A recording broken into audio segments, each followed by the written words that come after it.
Hey everyone, welcome back to Claris Chronicles, where today is boring, so let's get exploring. As I sit here today on my wonderful day off, still sitting in my pajamas, I was thinking about what content I can search for today's video. And then it came to me.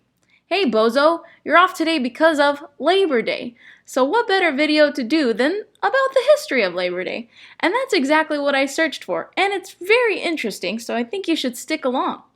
I found this article in the Organized Labor edition, and it's from Saturday, August 27th of 1921. So we are going to talk about the history of Labor Day. Let me just go ahead and reduce my thumbnail, and we will begin. Okay. So it's titled History of Labor Day. Labor Day, 1921, is the 27th annual celebration of Labor Day as a legal national holiday. The history of Labor Day is significant of the increasing strength and progress of organized labor. Labor Day evolved from the aspiration of the labor movement. It was not handed down as a present. Its recognition as a legal holiday was won by labor. It was not given to labor. The united, voluntary efforts of the workers themselves established Labor Day as a national holiday long before any state legislator or the national legislature enacted the custom into statute law. But the history of the statute law is in itself significant. It indicates the ever-increasing influence of the economic organizations of labor over the deliberations of lawmakers. The Labor Day idea was originated by P.J. McGuire, for many years first vice president of the American Federation of Labor. At a meeting of the New York City Central Labor Union held on May 8, 1882, McGuire urged the propriety of setting aside one day in the year as a general holiday for the laboring people. He suggested that it be called Labor Day. The idea was adopted by the Central Labor Union, and it staged a Labor Day parade and festival on the first Monday in September 1882. The AFL endorsed the National Labor Day holiday at its 1884 convention held in Chicago. The convention unanimously adopted the following resolution, introduced by A.C. Cameron, delegate from the Chicago Trades and Labor Alliance. Resolved that the first Monday in September of each year be set apart as a laborers' national holiday, and that we recommend its observance by all wage workers, irrespective of sex, calling, or nationality. Through the activity of the state federations of labor and the central labor bodies, the Labor Day demand spread from city to city and state to state. Many municipal councils and state legislators made it a legal holiday.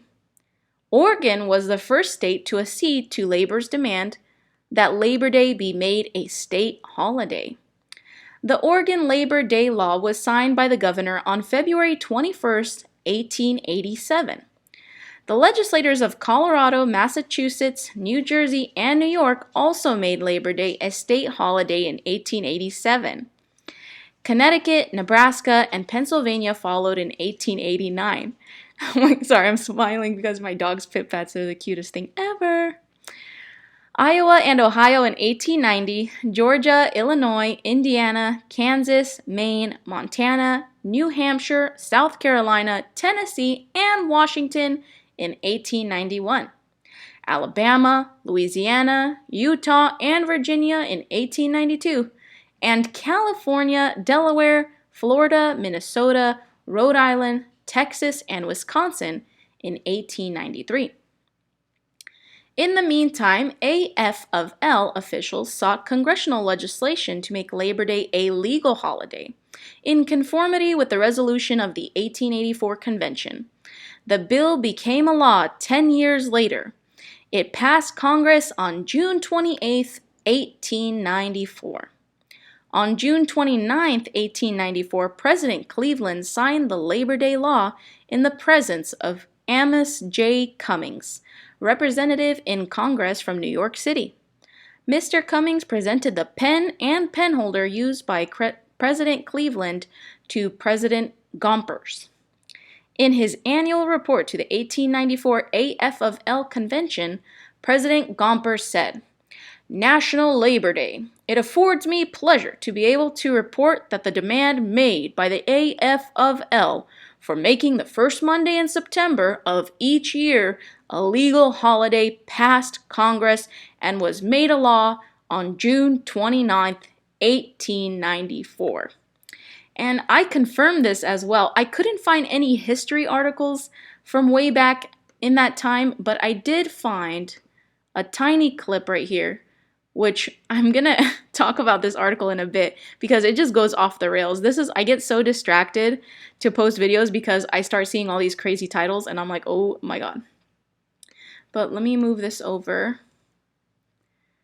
So this is actually from June 27th, 1894, and sure enough, Labor Day a holiday. One more addition made by Congress to our list of national fetes.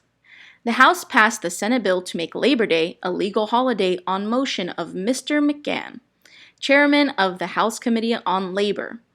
The measure is very brief, the complete text being as follows, that the first Monday of September in each year, being the day celebrated and known as Labor's Holiday, is hereby made a legal holiday to all intents and purposes in the same manner as Christmas, the first day of January, the 22nd day of February, the 13th of May, and the 4th day of July are now made by law public holidays.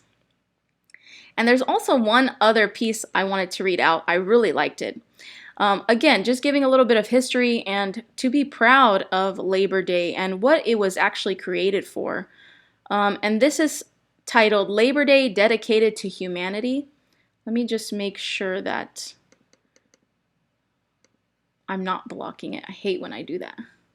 And this is by Samuel Gompers, President, American Federation of Labor. Make sure it shows. Make sure my thumbnail's smaller actually. Okay. Because I really like this. Okay, it says, Labor Day is the one holiday in all the year dedicated to humanity. It is a day set apart for the consideration of human problems and for rejoicing at progress made toward that better day for which we strive constantly. Labor Day is a day on which the leadership of the trade union movement in the fight for human betterment is universally acknowledged and acclaimed. There could be no Labor Day without labor. There could be no Labor Day without organized labor. Those who do not belong to the labor movement may here and there make speeches on Labor Day. Usually their speeches are unnecessary, and where they are helpful, they are filled with a recounting of the services rendered by the trade union movement. Just a second. Labor, organized labor, the labor movement. That is what makes Labor Day possible. That is what makes it real. Labor Day was set apart as a holiday because organized labor demanded it. It was a recognition of labor's right to celebrate its victories and to carry to all of the people its great message of hope and freedom. On this Labor Day, talk labor. Do not anywhere permit Labor Day to be anything but Labor Day. Talk labor, preach the great message of labor, carry forward the message of human freedom and human aspiration as a labor message. Welcome the friends of labor in all gatherings. Welcome these friends when they come with their support and encouragement. But see that everywhere the day is observed as Labor Day. The labor movement in America is a movement of wage earners, for wage earners, conducted by wage earners. It is a movement primarily for the protection and advancement of the rights and interests of the wage earners through trade union organization. Oh, I love this so much. Let us observe Labor Day in the spirit of the labor movement. Let us blazon the message of trade unionism across the horizon. Let us give of its inspiration to those who are oppressed, who are without hope, and whose souls are hungering. Let us unfurl its banners and sing its songs. Labor Day is for labor, and labor is striving to enlarge the life of the great masses of our people. Labor Day is for labor, and labor fights the fight for all who are heavy laden. Upward and onward this Labor Day, for humanity, for the right, for justice, for freedom and democracy, in the name of labor through our great trade union movement. A beautiful, inspiring piece from Samuel Gompers. I can't. I'm about to get emotional. It's so beautiful. We take these days for granted. We don't think about the history or why. Why do we have today off? And this is exactly why. And this is why I love making these videos. So, I was going to go off on a tangent on the Washington Times article because it is nuts, but I just feel so great right now. I just want to leave this video as is. Maybe I'll talk about it in a separate video. But this is why I love to make these. I hope it inspires you to become more knowledgeable on these days and just everything in general. So I hope you have a wonderful Labor Day. Do not let this day pass without educating yourself and talking about labor to your community and your peers, because it is such a special day that so many brave people fought for, and it's amazing. So anyways, I hope you enjoyed this video. You make my thumbnail bigger. Hello. I hope you enjoyed this video. If you do, give it a thumbs up and subscribe. It really helps the channel, and I'd love to see more people join. All right, thanks so much. Enjoy your Labor Day. You worked hard for it.